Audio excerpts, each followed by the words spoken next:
ណាគេខ្លះដែលបញ្ចូលលុយទូរស័ព្ទរើដងបញ្ចូលបានមកផ្លេតសាប់តែគេកាត់អស់លេងហើយដឹងតែខ្លួនឯងហ្នឹងជាប្រពន្ធអីខ្លះទេជាពិសេសយាយអ៊ំមកបញ្ចូលបានបន្តិចមករៀបពីនេះគេកាត់អស់លេងអត់ដឹងតែខ្លួនឯងជាប្រពន្ធអីខ្លះឥឡូវយើងមករៀនពីរបៀបផ្ដាច់ប្រពន្ធរបស់គ្នាមិនថាប្រពន្ធអីក៏ដោយប្រពន្ធទូរស័ព្ទស្អីណានៃក៏ដោយដែរយើងគិតតែចុចកាយ1200ហើយត្រង់ជ្រូកមកហើយយើងបញ្ជូនហើយបន្តមកទៀតនេះវានឹងចេញចេះបង្ហាញឈ្មោះសេវាកម្មទាំងអស់និងបញ្ឈប់សេវាកម្មទាំងអស់អញ្ចឹង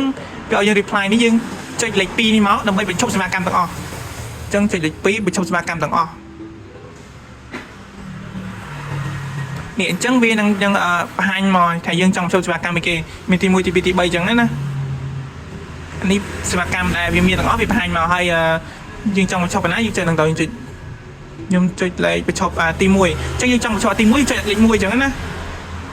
អូខេចឹងយើងចុចលេខ1ទៀតមកដើម្បីបញ្ជាក់បញ្ចប់អូខេប៉ុណ្ណឹងបានជាការស្រេចអញ្ចឹងបើសិនអ្នកនរគ្នាមានចំណងអីទៀតនៅខមមិននៅខាងក្រោមបាន